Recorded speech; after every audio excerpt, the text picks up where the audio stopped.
Students now it's time to study animal tissue. Students animals जो होते हैं वो प्लांट्स से ज्यादा कॉम्प्लिकेट होते हैं, इसलिए एनिमल्स में टिश्यूज भी डिफरेंट डिफरेंट टाइप के होते हैं और ज्यादा कॉम्प्लेक्स भी होते हैं। अगर अपनी बॉडी की हम बात करें तो हम भी एनिमल की कैटेगरी में आते हैं, हमारी बॉडी में बहुत सारे टिश्यूज होते हैं स्टूडेंट्स। उन सारे टिश्यूज को इन 4 कैटेगरीज में डिवाइड किया जा सकता है, muscular tissue, nervous tissue, connective tissue and epithelial tissue. Students ये आपको याद होना चाहिए, muscular tissue, nervous tissue, connective tissue and epithelial tissue. तो स्टूडेंट्स एक एक हम सबके बारे में डिटेल में देखेंगे। तो सबसे पहले हम बात करते हैं मस्कुलर टिश्यू की स्टूडेंट्स। तो स्टूडेंट्स मस्कुलर टिश्यू, स्टूडेंट्स अगर हम अपनी बॉडी पे ध्यान दें तो हमारी बॉडी में हर जगह ही मस्कुलर टिश्यू होते हैं। हमारे पैरों में मसल्स होती हैं, हमारे आर्म्स में मसल्स होती हैं, हमारे चेस्ट पे मसल्स होती हैं, हमारे फेस पे मसल्स होती हैं, नेक पे मसल्स होती हैं। तो ये सारी जो मसल्स हैं वो किससे बनी हुई है स्टूडेंट्स? मस्कुलर टिश्यू से, राइट, मस्कुलर टिश्यू से। स्टूडेंट्स अगर आप जिम जाते हो तो बेसिकली आप अपने बॉडी के अंदर जो मस्कुलर टिश्यूज है उनको स्ट्रेंथन कर रहे होते हो। जैसे स्टूडेंट्स आप देखो, ये हमारे हाथों का एक मसल है, हमारे हाथों का एक मसल है। तो जब आप जिम में एक्सरसाइज कर रहे हो, वेट लिफ्टिंग कर रहे हो, तो इस मसल की एक्सरसाइज हो रही है। इस मसल में जो मस्कुलर टिश्यूज हैं उनकी एक्सरसाइज हो रही है, उनकी पावर बढ़ रही है, उनकी स्ट्रेंथ बढ़ रही है।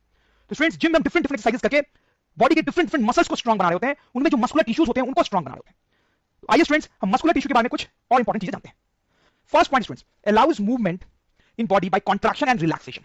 स्टूडेंट्स हम अपने बॉडी पार्ट्स को जैसे हैंड्स और लेग्स को मूव जो करा पाते हैं that is by action of muscular tissue. जैसे स्टूडेंट्स आप ये एग्जांपल देखें, एक आदमी वॉक कर रहा है, आप उसके फुट को देखें कैसे उसका पोजीशन चेंज हो रहा है। अब आप यहां पर ये रेड मसल को देखें स्टूडेंट्स, अब ध्यान दें स्टूडेंट्स, जब ये आदमी वॉक कर रहा है तो इस मसल का जो शेप है वो चेंज हो रहा है ना। तो स्टूडेंट्स हम बोलते हैं कि ये जो मसल है वो कॉन्ट्रैक्शन और रिलैक्सेशन कर रही है। हम बोलेंगे कि ये जो मसल है वो कॉन्ट्रैक्शन और रिलैक्सेशन कर रही है। तो स्टूडेंट्स जब भी हम अपने बॉडी पार्ट्स को मूव कराते हैं तो मसल्स में कॉन्ट्रैक्शन और रिलैक्सेशन होता है, जिसके कारण मूवमेंट पॉसिबल हो पाता है। जैसे आप यहां पर भी देख सकते हैं स्टूडेंट्स, ये हमारा फोर आर्म है जिसको हम मूव करा रहे हैं, ठीक है। तो आप देखिए ये जो मसल है यहां पर उसका शेप जो है वो चेंज हो रहा है, तो बेसिकली हम बोलेंगे उसमें कॉन्ट्रैक्शन और रिलैक्सेशन हो रहा है, ठीक। तो स्टूडेंट जब भी हम मूवमेंट कराते हैं अपने बॉडी में तो मसल्स में कॉन्ट्रैक्शन और रिलैक्सेशन होता है। Next point, contain special contractile protein which contract and relax to cause movement. Okay students, अभी हम बात कर रहे थे कि मसल्स जो है वो कॉन्ट्रैक्ट या रिलैक्स कर सकते हैं, कॉन्ट्रैक्ट या रिलैक्स कर सकते हैं। तो ऐसी प्रॉपर्टी इन मस्कुलर टिश्यूज के पास आती कहां से है? तो स्टूडेंट्स इन मस्कुलर टिश्यूज में खास तरीके का प्रोटीन होता है, उस प्रोटीन के कारण इन मस्कुलर टिश्यूज की ऐसी प्रॉपर्टी होती है कि वो कॉन्ट्रैक्ट या रिलैक्स कर सकते हैं, जिससे बॉडी का मूवमेंट हो सकता है। तो स्टूडेंट्स पूरी कहानी है कि मस्कुलर टिश्यूज में कॉन्ट्रैक्टाइल प्रोटीन होता है, जिसके कारण वो अपना शेप चेंज कर सकते हैं, कॉन्ट्रैक्ट या रिलैक्स हो सकते हैं, जिससे बॉडी मूवमेंट पॉसिबल होता है, ठीक है। Next point students, muscular tissues contain elongated cells. तो स्टूडेंट्स हमें पता है कोई भी टिश्यू जो है वो सेल्स से बना होता है, तो मस्कुलर टिश्यूज में जो सेल्स होते हैं वो इलोंगेटेड होते हैं। इनके बारे में और डिटेल में हम थोड़ी देर बाद में पढ़ने वाले हैं। ऑल्सो कॉल्ड मसल फाइबर्स, इन सेल्स को मसल फाइबर्स भी बोला जाता है। 3 टाइप्स मस्कुलर टिश्यूज को फर्दर 3 पार्ट्स में डिवाइड किया जा सकता है, smooth, cardiac and striated. Smooth, cardiac and striated muscular tissues को स्केलेटल मस्कुलर टिश्यूज भी बोला जाता है।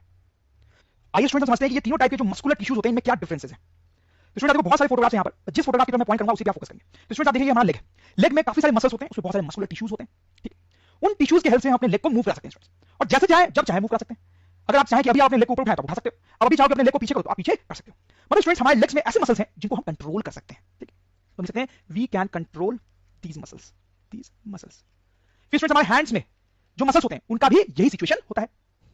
लेकिन स्टूडेंट्स हमारे बॉडी में कुछ ऐसे मसल्स भी होते हैं जिनको हम कंट्रोल नहीं कर सकते, वी कैन नॉट कंट्रोल। मतलब ऐसा नहीं हो सकता कि जब हमको चाहे वो मूव करने लगेंगे। जैसे आप देखो स्टूडेंट्स, मैं आपको बताता हूं हमारे बॉडी में बहुत सारे इंटरनल ऑर्गन्स होते हैं। जैसे आपको देखो शायद यहां पे छोटा सा आपको दिख रहा होगा, ये इंटरनल ऑर्गन, इसका नाम है स्टमक। स्टूडेंट जो भी फूड हम खाते हैं वो इस ऑर्गन में आता है, और ये जो ऑर्गन है वो मसल्स का बना हुआ होता है, मतलब इसमें मस्कुलर टिश्यूज होते हैं।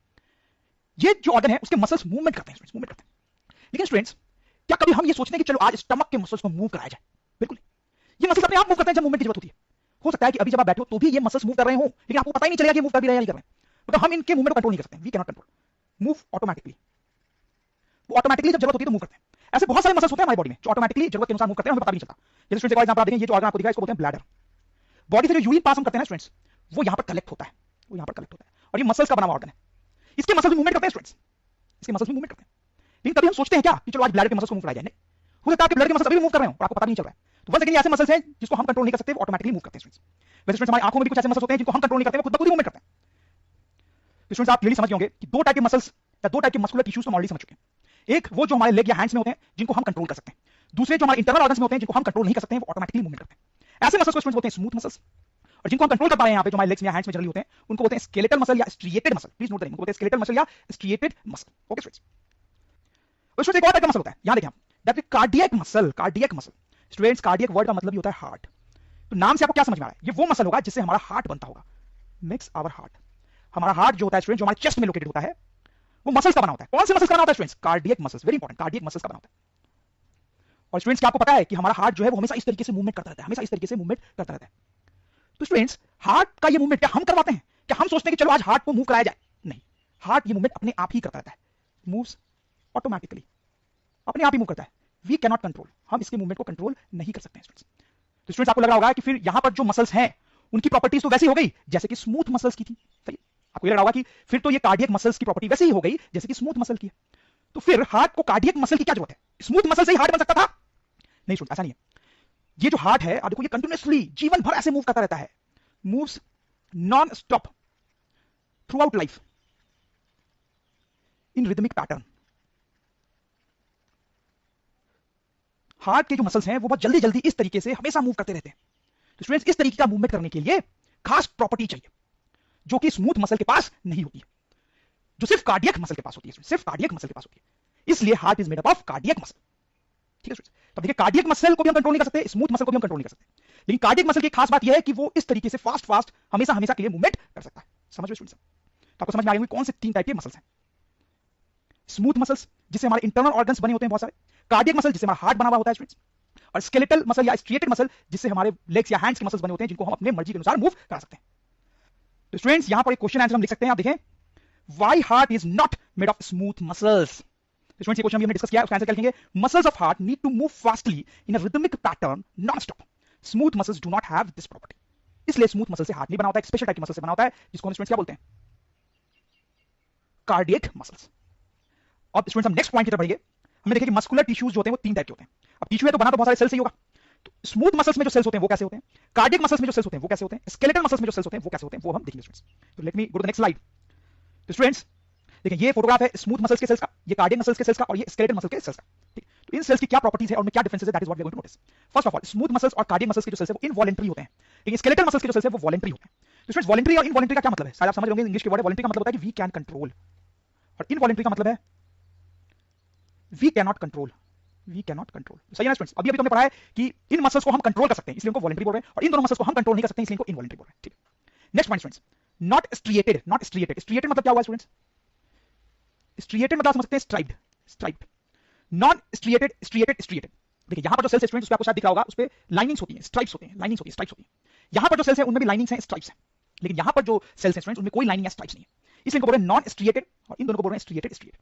इनफैक्ट स्टूडेंट्स, ये जो मसल्स हैं इनका नाम स्मूथ मसल्स इसीलिए होता है क्योंकि इनपे कोई स्ट्राइप्स नहीं होते, ये स्मूथ होते हैं, इसलिए स्मूथ मसल्स बोलते हैं, वहीं से ये नाम आया है। ठीक, फिर स्टूडेंट्स आप नेक्स्ट पॉइंट देखिए, स्पिंडल शेप्ड, सिलिंड्रिकल, सिलिंड्रिकल।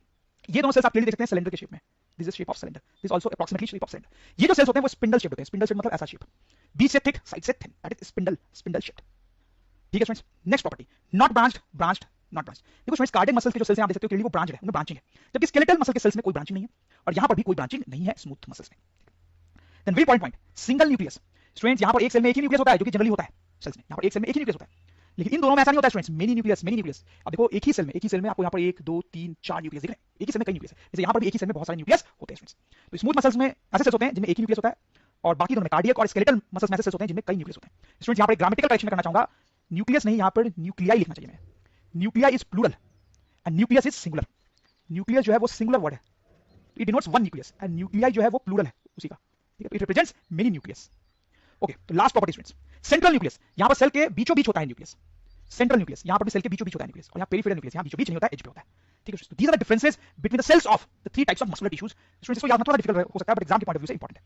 ठीक है, तो हमने देखा कि तीनों टाइप के जो मस्कुलर टिश्यूज हैं वो जिन सेल्स से बने होते हैं उनमें क्या डिफरेंसेस होते हैं स्टूडेंट्स। ठीक, तो डियर स्टूडेंट्स, मस्कुलर टिश्यू की कहानी हमने खत्म कर ली है। हमने ये भी देखा कि जो मस्कुलर टिश्यू होते हैं वो 3 टाइप के होते हैं स्टूडेंट्स। कौन कौन सा टाइप याद कर सकते हैं स्टूडेंट्स आप? कौन सा था वो? स्मूथ मस्कुलर टिश्यूज, दूसरा था कार्डियक मस्कुलर टिश्यूज, तीसरा था स्केलेटल मस्कुलर टिश्यू जिसको स्ट्रिएटेड मस्कुलर टिश्यूज भी बोलते हैं। ठीक, हमने भी देखा कि मस्कुलर टिश्यू का मेन काम क्या होता है? बॉडी में मूवमेंट प्रोवाइड करना, बॉडी में मूवमेंट प्रोवाइड करना। अब स्टूडेंट्स हम नेक्स्ट टाइप के एनिमल टिश्यू की तरफ जाएंगे, that is called nervous tissue. ये बड़ा इंटरेस्टिंग टाइप का टिश्यू होता है students, so let's go ahead. तो students, nervous tissue, nervous tissue कितना इंपॉर्टेंट है ये आप इसी बात से समझ जाएंगे कि हमारे ब्रेन में बहुत सारे नर्वस टिश्यूज होते हैं स्टूडेंट्स। ब्रेन जो है वो हमारी बॉडी का सबसे इंपॉर्टेंट ऑर्गन होता है, और उस सबसे इंपॉर्टेंट ऑर्गन में नर्वस टिश्यू बहुत ज्यादा पाया जाता है स्टूडेंट्स। फिर स्टूडेंट्स आप देखो, ये एक आदमी का हैंड है, उसमें आपको स्वेलन नर्व्स दिखाई दे रही होंगी, क्या है ये? नर्व्स स्टूडेंट्स, आप अपने हाथ में भी देख सकते हो स्टूडेंट्स। तो ये जो नर्व्स हैं स्टूडेंट्स, इनमें भी नर्वस टिश्यू होते हैं। ठीक है, अब देखो स्टूडेंट्स, अगर ये एक टिश्यू है तो ये तो ग्रुप ऑफ सेल से बना होगा, तो कैसे सेल से ये बना होता है वही हम देखने वाले हैं स्टूडेंट्स। तो नर्वस टिश्यू जिस सेल से बना होता है उसको बोलते हैं नर्वस सेल या फिर न्यूरॉन। न्यूरॉन, तो न्यूरॉन क्या है स्टूडेंट्स? न्यूरॉन नर्वस सेल है जिससे नर्वस टिश्यू बना होता है, और ये है स्ट्रक्चर न्यूरॉन का या नर्वस सेल का। तो स्टूडेंट्स, ये जो नर्वस सेल होता है ये बाकी सेल्स से थोड़ा अलग होता है। जैसे आप देखो, बीच में न्यूक्लियस है, ठीक है, वो तो कोई खास बात नहीं है, और ये यहाँ पर साइटोप्लाज्म है। ठीक है, ये वही चीजें हैं जो नॉर्मली किसी भी सेल में होती है, लेकिन स्टूडेंट्स आप ये वाला पोर्शन देखो, ये जो स्ट्रक्चर है वो नॉर्मली किसी सेल में नहीं होता है, वो सिर्फ न्यूरॉन या नर्वस सेल में होता है। फिर यहाँ पर भी आपको हेयर लाइक स्ट्रक्चर दिखाई दे रहे होंगे, ये भी न्यूरॉन्स या नर्वस सेल्स की खास प्रॉपर्टी होती है, नॉर्मल सेल्स में नहीं होता है। तो ये जो नर्वस सेल होता है स्टूडेंट्स का स्ट्रक्चर थोड़ा अलग होता है। Short extensions in cell called dendrites. अब देखो ये छोटे छोटे एक्सटेंशंस है, hair like extensions, hair like extension है, ठीक है सर, इसको क्या बोलते हैं? डेंड्राइट्स, इनको बोलते हैं डेंड्राइट्स। डेंड्राइट्स, तो स्टूडेंट्स आप ये नाम ध्यान रखेंगे, दिस इज इंपॉर्टेंट। डेंड्राइट्स क्या होते हैं? हेयर लाइक छोटे छोटे एक्सटेंशंस होते हैं न्यूरॉन्स में, जिनको डेंड्राइट्स बोलते हैं। One long extension called axon, student आप देखो ये एक बहुत ही बड़ा एक्सटेंशन है, इसको बोलते हैं एक्सॉन। तो एक तो हमने देखा डेंड्राइट्स और ये हमने देखा एक्सॉन। एक्सॉन बड़ा लंबा एक्सटेंशन होता है, काफी लंबा होता है स्टूडेंट्स, और ये उसका अंत है, एंड है, तो उसको बोलते हैं एक्सॉन एंडिंग।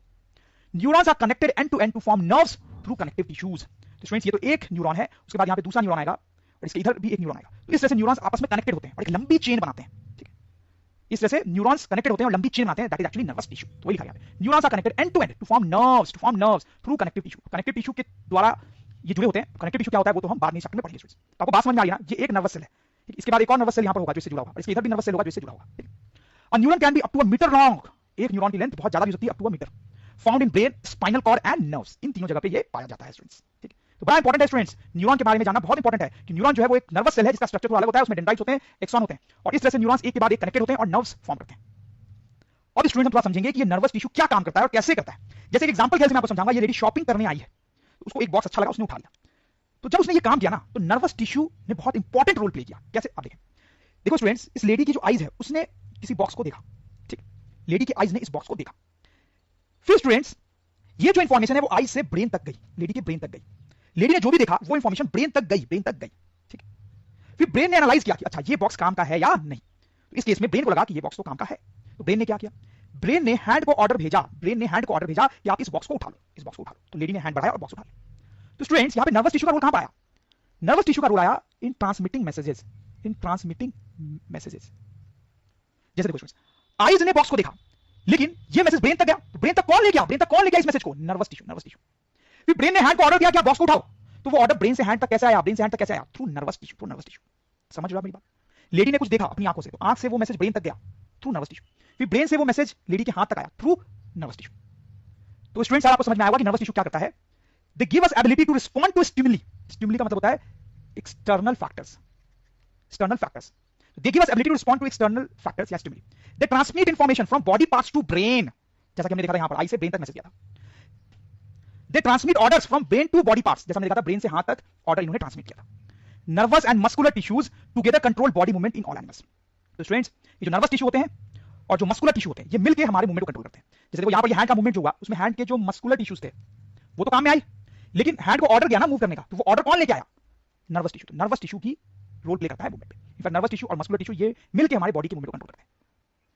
जैसे स्टूडेंट्स आप इस फोटोग्राफ को देखो, ये एक हॉट कैंडल है, तो जैसे हम हॉट कैंडल को छूते हैं, हम अपना हाथ हटा लेते हैं ना, तो क्या आप मुझे एक्सप्लेन कर सकते हो यहाँ पर नर्वस टिश्यू कैसे रोल प्ले करता है इस मूवमेंट में? तो मैं आपको बताता हूँ स्टूडेंट्स, जब हमारा हाथ इस कैंडल के फ्लेम को टच करता है तो हमें हॉट फील होता है, ठीक। तो ये जो मैसेज है हमारे हाथ से ब्रेन तक पहुंचता है, तो हमारे ब्रेन को ये पता चलता है कि हाथ ने किसी हॉट चीज को टच किया जो कि हमारे लिए हार्मफुल है, तो ब्रेन ये डिसाइड करता है कि हाथ हटा लेना चाहिए। तो ब्रेन जो है फिर वापस हैंड को ऑर्डर भेजता है कि आप हट जाओ।